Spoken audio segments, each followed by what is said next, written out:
Salut les gars, bienvenue sur Kakaku. Aujourd'hui, on va voir comment réussir le test des tractions à l'armée.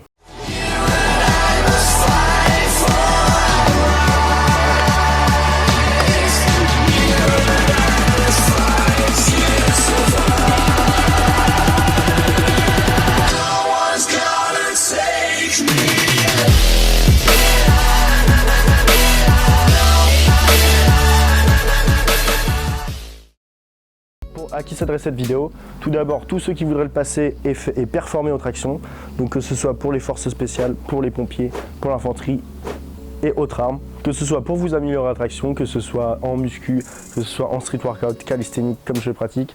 Donc un petit topo pour me présenter. Je m'appelle Yohan, j'ai passé les tests de l'armée maintenant il y a quasi un an et voilà, j'ai réussi à faire 23 tractions, donc je voudrais juste vous apporter mon aide et mon peu d'expérience que j'ai par rapport à ça pour vraiment performer.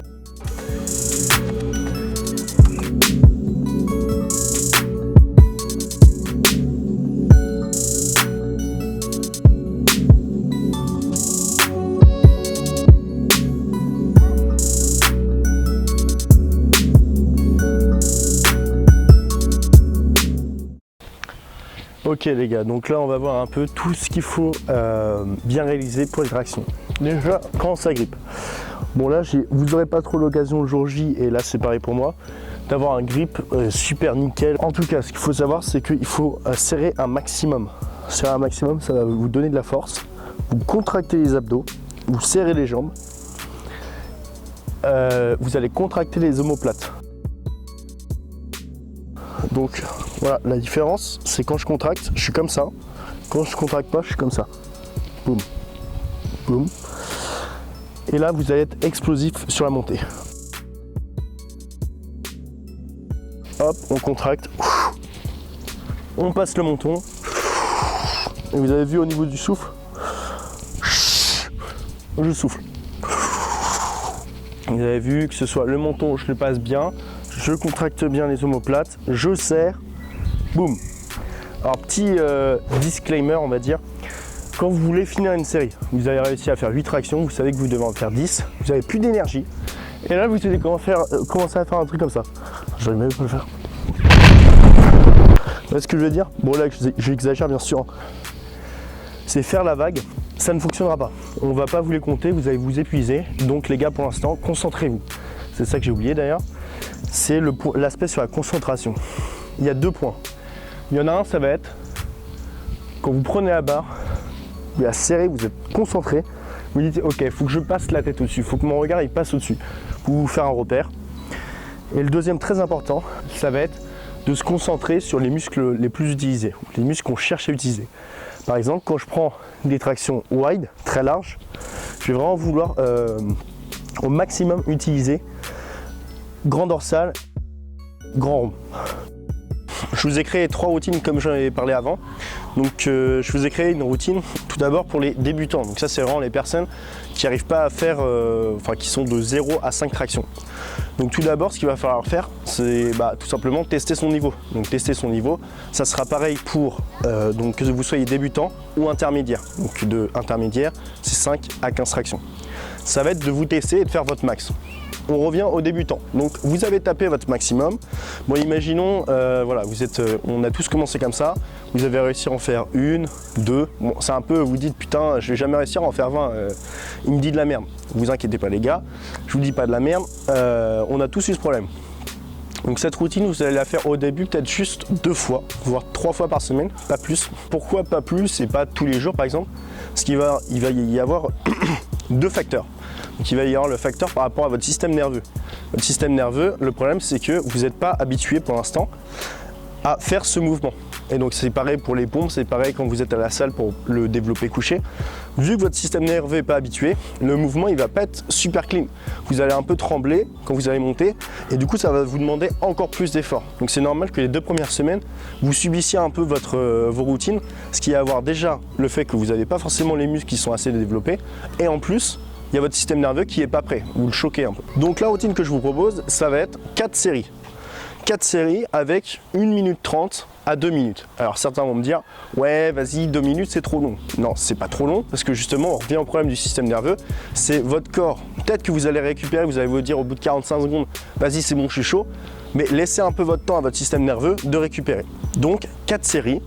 Et là, obligatoirement, vu que vous faites très peu de répétitions pour le moment, vous allez devoir faire votre maximum à chaque fois.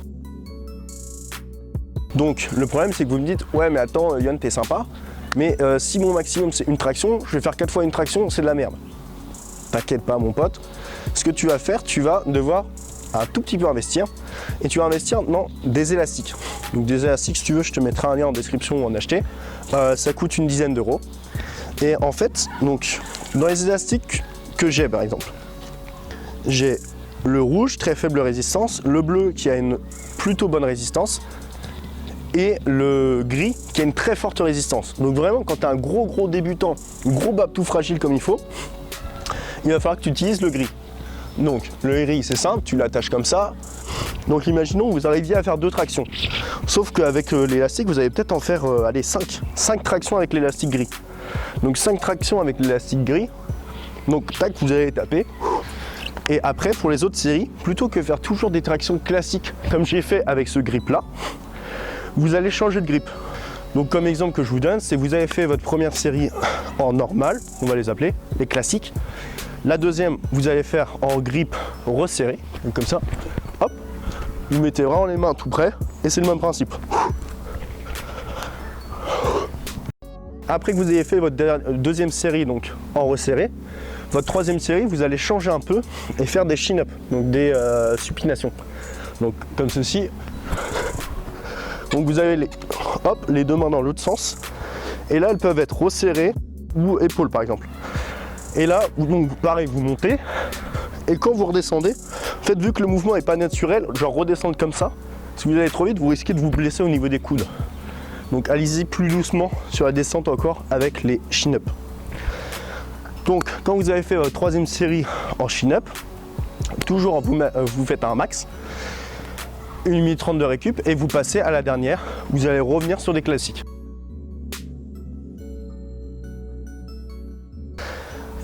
Quand vous aurez fait vos 4 séries, hop, fin de chantier, vous arrêtez.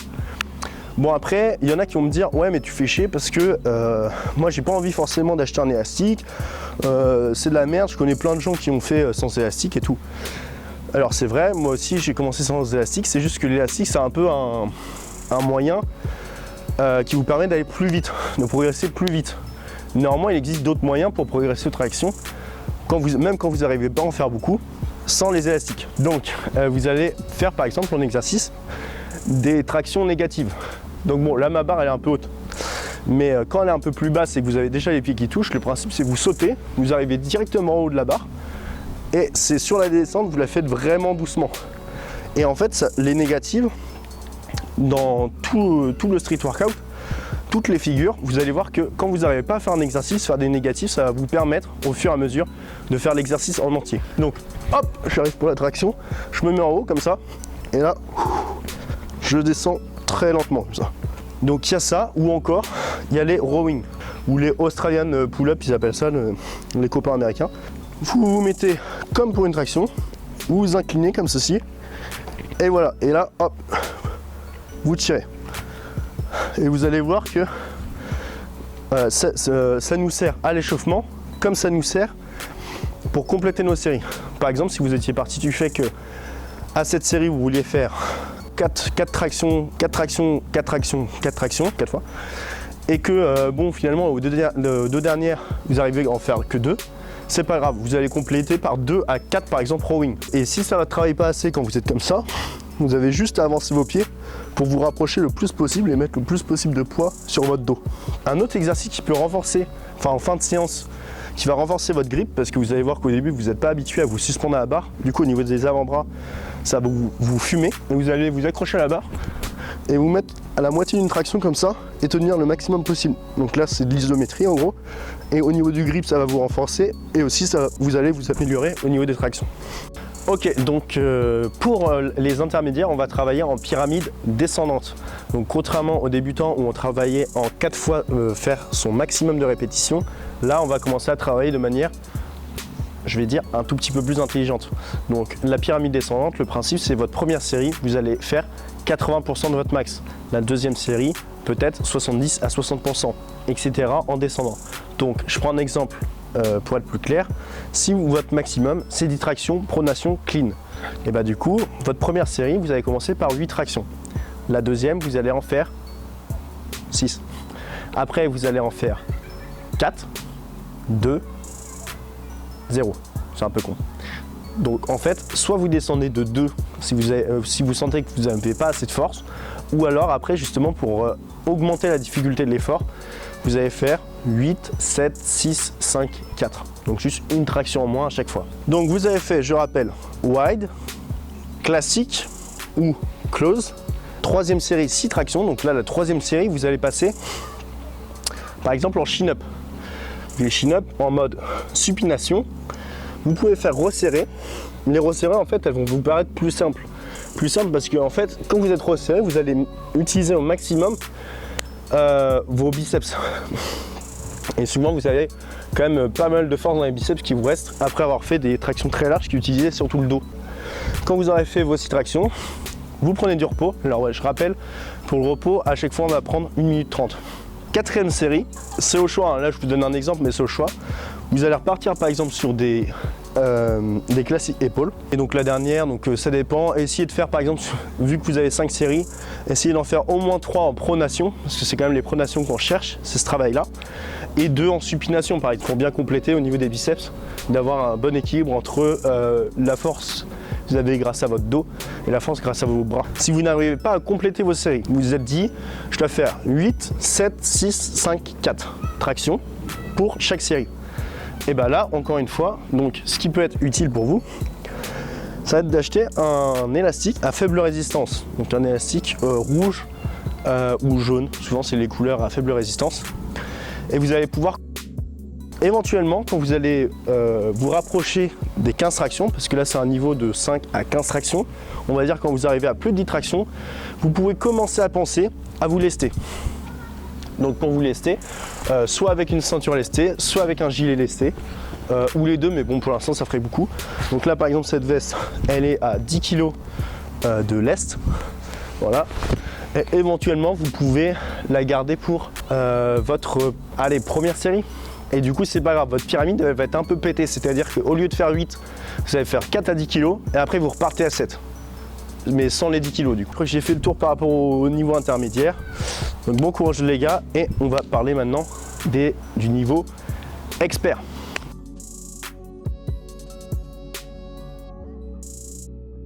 Ok les gars, donc maintenant je pars du principe que vous arrivez à faire 15 ou plus en traction.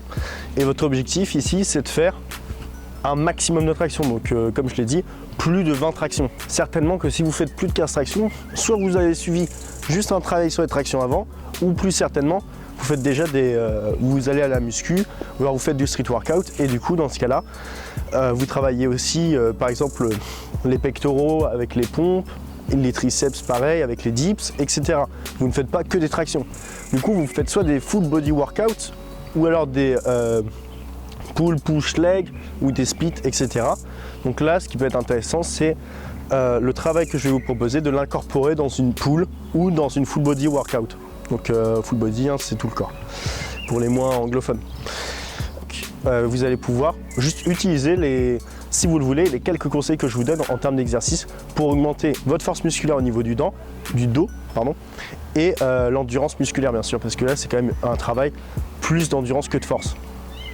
Donc typiquement pour augmenter la force pure au niveau des tractions, vous allez commencer à vraiment vous lester. Sur les tractions, là le petit truc où il va falloir faire vraiment gaffe, c'est on sera à l'entraînement. Donc là vous allez bien monter, on passe le menton. Par contre sur la descente, faites attention à pas déverrouiller complètement, parce que sinon ça met beaucoup de pression sur vos tendons, ça met votre poids plus tranquille. Peut-être plus de 100 kg dessus, donc ça peut un peu les niquer. Vous n'avez pas envie de vous taper des grosses tendinites. Allez c'est parti.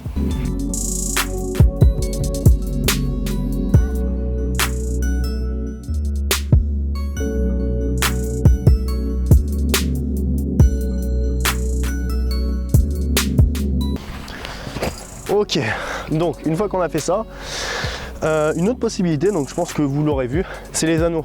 En fait, le fait que votre support il soit instable, ça va vous demander à toujours, en fait, sans vous en rendre forcément compte, vous rééquilibrer. Du coup, le travail va être plus dur et engager plus de muscles aussi. Parce qu'au lieu de monter juste comme ça, vous allez voir que parfois on va tourner et en fait ça commence en pull-up et ça finit en chin-up. Donc typiquement, au lieu de faire à la barre fixe, vous pouvez faire sur des anneaux et ça va vous aider aussi à vous améliorer.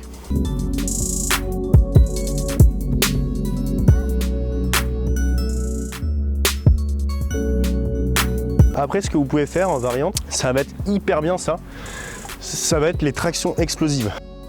Les tractions explosives, c'est vraiment, au lieu de passer le menton, c'est aller plus haut, quoi. Plus haut, plus dynamique.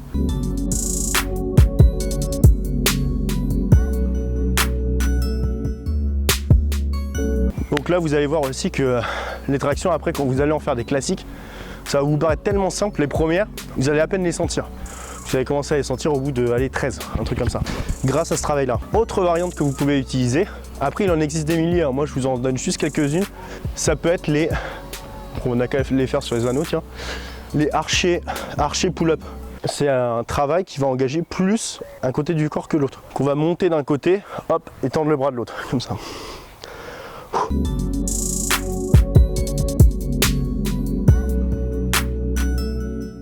Etc.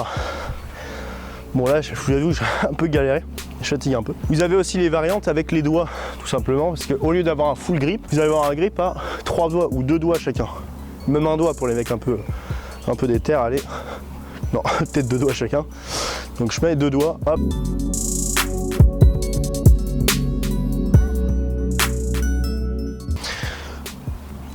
Donc là déjà, je vous ai montré pas mal d'exercices qui fonctionneront bien pour vraiment changer le travail, que votre dos, à chaque fois qu'après les séances, vous apprenez un nouveau truc et là vous allez avoir l'avantage du système nerveux, c'est-à-dire que votre système nerveux va pas être habitué à ces exercices et du coup ça va l'obliger à s'adapter et en fait en s'adaptant vous allez vous améliorer aux tractions. Et puis bien sûr à la fin, si vous l'avez déjà un peu taffé ou si cette figure vous intéresse, un exercice qui est très intéressant, ça va être le muscle up. Parce que le muscle up, ça va être en gros, hein, pour faire simple, c'est une traction explosive plus un dips. Donc ça va vous permettre de faire le dos et en même temps travailler le reste du corps. Et puis c'est stylé, faut pas se mentir.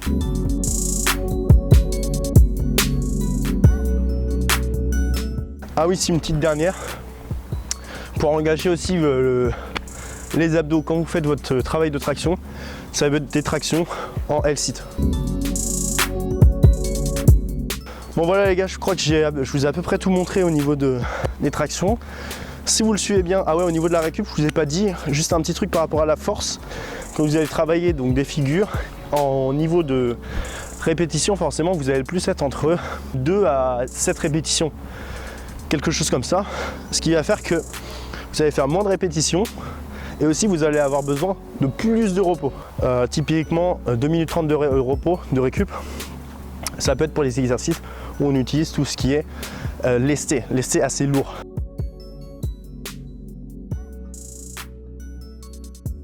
Voilà les gars, j'espère que ça vous aura plu et que ça vous aura aidé. Si vous voulez soutenir la chaîne, n'hésitez pas à liker, à vous abonner. Et puis on se retrouve dans une prochaine vidéo. Allez, ciao!